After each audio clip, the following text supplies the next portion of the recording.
दुर्वा समर्पित करण्यामागील पौराणिक कथा काय? एका आख्यायिकेनुसार प्राचीन काळात अन्लासूर नावाचा एक राक्षस होता. त्यामुळे स्वर्ग आणि पृथ्वीवरील सर्व लोक त्रस्त झाले होते. तो इतका भयंकर होता की ऋषी मुनींसह सामान्य लोकांनाही जिवंत गिळायचा. या असुरामुळे त्रस्त होऊन देवराज इंद्रासह सर्व देवी देवता आणि ऋषीमुनींसोबत महादेवाकडे प्रार्थना करण्यासाठी पोहोचले. त्या सर्वांनी महादेवाकडे प्रार्थना केली की त्यांनी या राक्षसाचा वध करावा.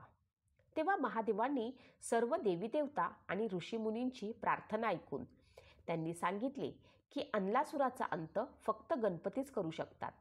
कथेनुसार जेव्हा गणेशानं अन्लासुराला गिळंकृत केलं तेव्हा त्यांच्या पोटात जळजळ होऊ लागली.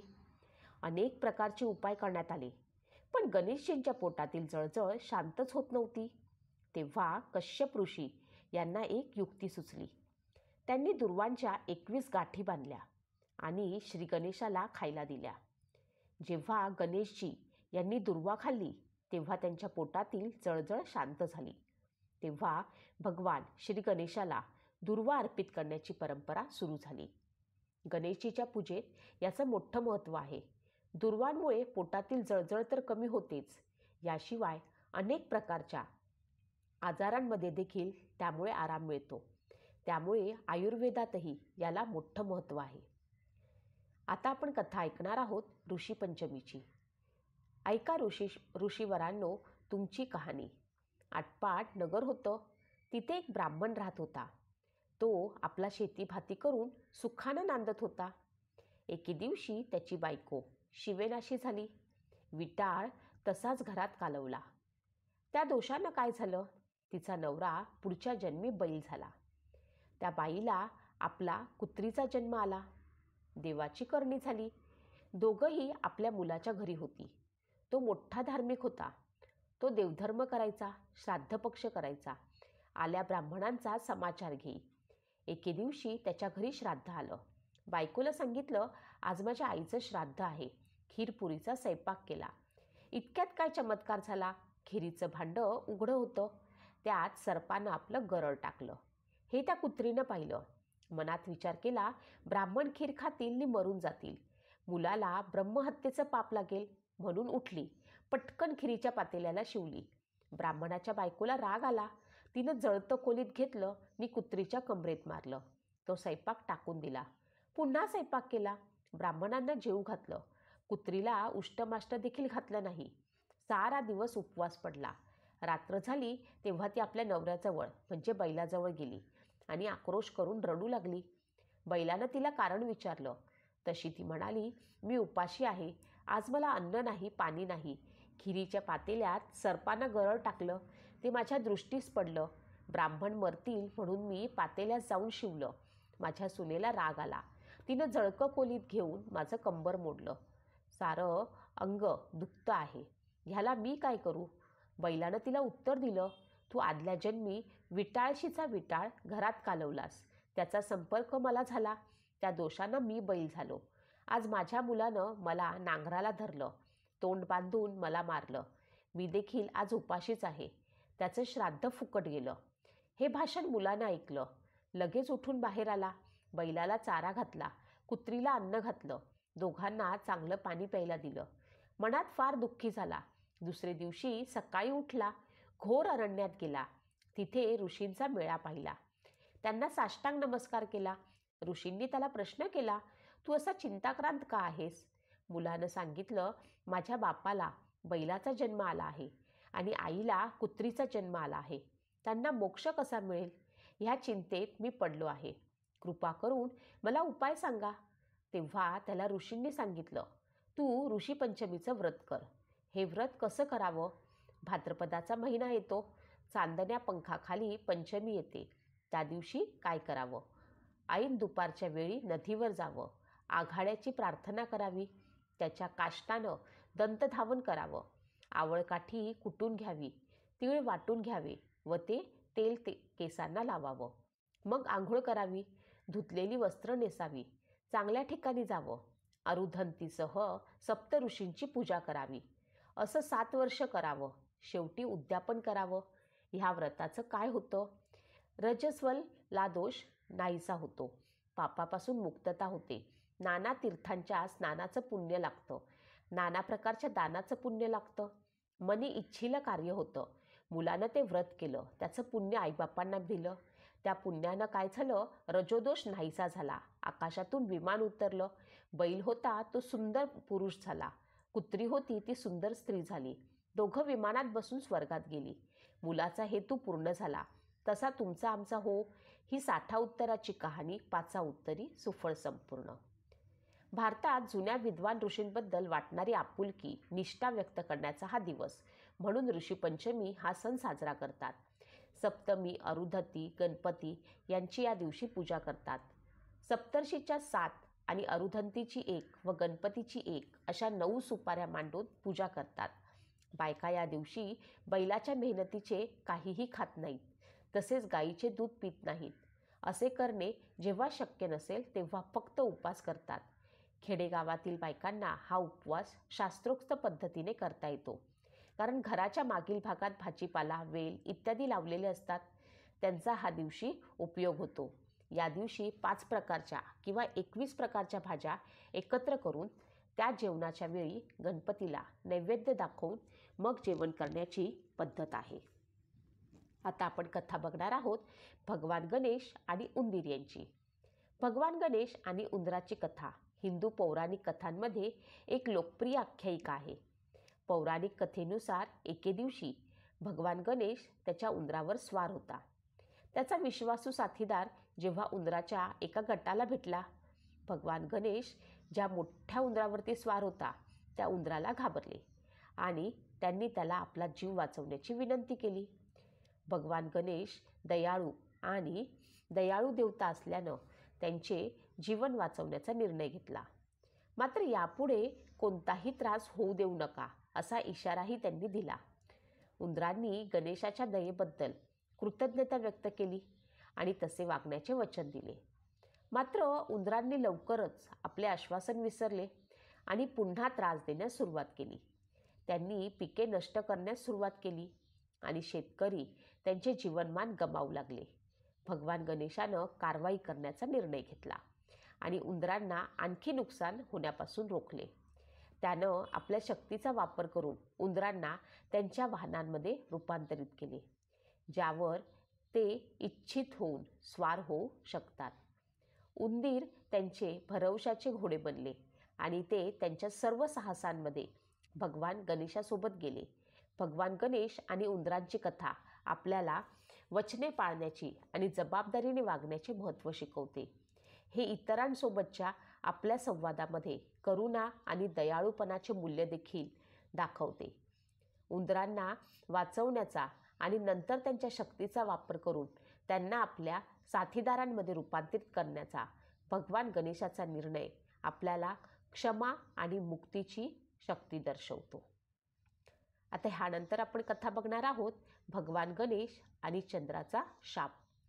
हिंदू पौराणिक कथांमध्ये भगवान गणेश आणि चंद्राच्या शापाची कथा लोकप्रिय आहे. पौराणिक कथेनुसार भगवान गणेशानं एकदा त्याच्या भक्तांनी त्याला अर्पण केलेल्या मोठ्या प्रमाणात मिठाई खाल्ली. त्यानं मनापासून जेवल्यानंतर तो त्याच्या विश्वासू उंदरावरती स्वारीसाठी बाहेर पडला. त्याच्या प्रवासादरम्यान त्याला आकाशात चंद्र भेटला. चंद्र एक खोडकर खगोलीय प्राणी असल्यानं भगवान गणेशाच्या गोलाकार रूपावर हसला, ज्यामुळे भगवान गणेश क्रोधित झाले.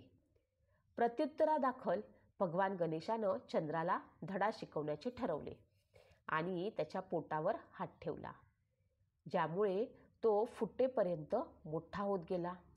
चंद्राला त्याच्या वागण्याची लाज वाटली आणि त्यानं गणेशाला क्षमा करण्याची विनंती केली.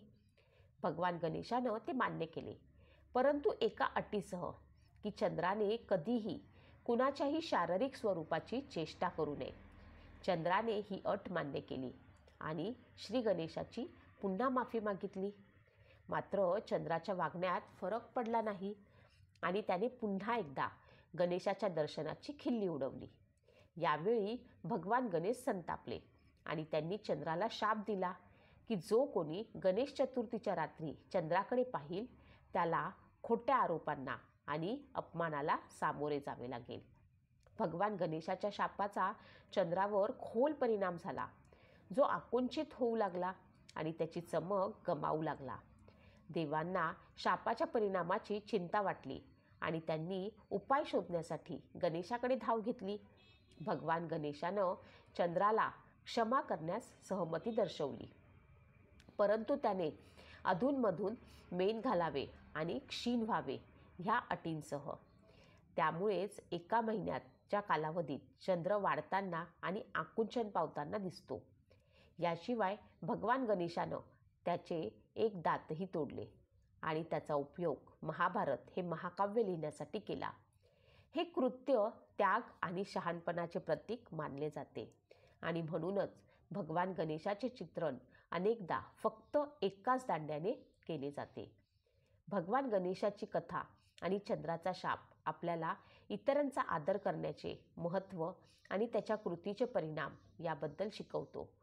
हे भगवान गणेशाच्या क्षमाशील स्वभावावरती देखील प्रकाश टाकतं, जो त्याची क्षमा मागणाऱ्यांना क्षमा करण्यास सदैव तयार असतो. आता आपण कथा ऐकणार आहोत गौरीपूजनाची. गणपतीच्या बरोबरच गौरी हाही सण महाराष्ट्रात मोठ्या प्रमाणात साजरा होतो.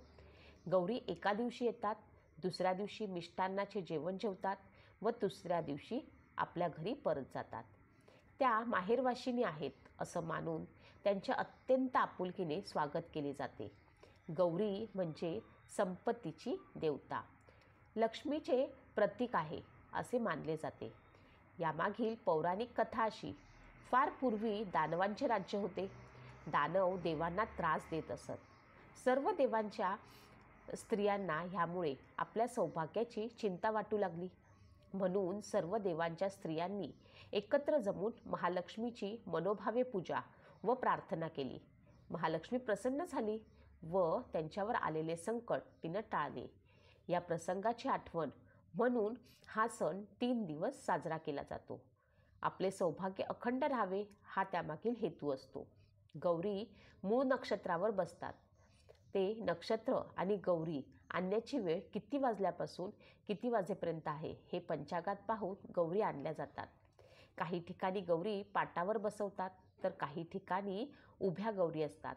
काही ठिकाणी बिनहाताच्या उभ्या गौरी असतात. कोकणस्थ लोकांमध्ये खड्यांच्या गौरी आणतात. एखादी सवाष्ण किंवा मुलगी नदीकाठी, तळ्याकाठी अथवा विहिरीपाशी जाते. 4 खडे ताम्हणात घेते. तेथून खडे वाजत गाजत घरी आणतात. गौरी आणताना ज्या सवाष्णीनं ताम्हणात खडे घेतले असतील तिने मुक्याने चालावे असा रिवाज आहे. खडे घरात आणण्यापूर्वी ज्या सवाष्णीच्या किंवा मुलीच्या हातात ताम्हण असेल तिच्या पायावर गरम पाणी घालून हळद कुंकू लावून मग तिला घरात घेतात. पाटावर रांगोळी काढून त्यावर तांदूळ पसरून खडे ठेवतात. उभ्या गौरीची खास पातळे व दागिने असतात. गौरीचे 2 मुखवटे असतात. एकीला ज्येष्ठा तर दुसरीला कनिष्ठा म्हणतात. 2 सवाष्णी गौरी घरी आणतात. गौरी आणाव्याच्या दिवशी पुढील दारापासून मागील दारापर्यंत ज्या ठिकाणी गौरी बसवायच्या तिथपर्यंत गौरीची पावले काढतात. गौरी आणतेवेळी गौरी कशाच्या पावली आली, सोन्या मोत्यांच्या पावली आली असे म्हणत गौरी आणतात. एकीनं पुढील दारापासून तर दुसरीनं मागील दारापासून गौरी आणाव्यात अशी पद्धत आहे. उंबरठ्यावरती धान्य भरून माप ठेवतात. दोन्ही सवाष्णींनी उंबरठ्याच्या एका बाजूला उभे राहून गौरी मापाला चिकटवून माप लवंडून व नंतर त्यांना गणपती, जिवती, धुपत्याचे कपाट, कोठीची खोली, दागिन्यांची पेटी दाखवतात. नंतर गौरी जागेवर बसवतात. गौरीपुढे तांदळाची व गव्हाची ओटी ठेवतात. खोबऱ्याची वाटी, फळे, कुंकवाचे करंडे ठेवतात. काही बायका गौरीपुढे लाडू, करंज्या, चकल्या इत्यादी ताजे पदार्थ करून ठेवतात. गौरीपुढे 2 बाळे पण ठेवतात. हळद, कुंकू, गंध, फूल, अक्षता, दुर्वा, आघाडा, वस्त्र यांची गौरीची पूजा करतात. त्याच दिवशी 5 स्त्रियांना हळद कुंकू साखर देतात. दुसरे दिवशी पुरणाचे दिवे करून आरती करतात. गौरी जेवल्यानंतर गौरीपुढे 2 गोविंद विडे ठेवतात. साधारणपणे पहिल्या दिवशी शेपूची भाजी आणि भाकरी हे मुख्य पदार्थ व इतर कोणतेही पदार्थ केले जातात.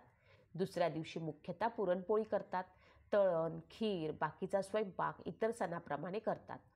तिसऱ्या दिवशी गवल्याची खीर, कानवला, दही भाताचा नैवेद्य हे प्रमुख पदार्थ करतात. तिसऱ्या दिवशी संध्याकाळी 4 वाजल्यानंतर केव्हाही गौरीवर अक्षता टाकून गौरी उतरवतात व त्याचे विसर्जन करतात. अशी आहे ही गणपतीची कथा. पुढील कथा ऐकण्यासाठी चॅनल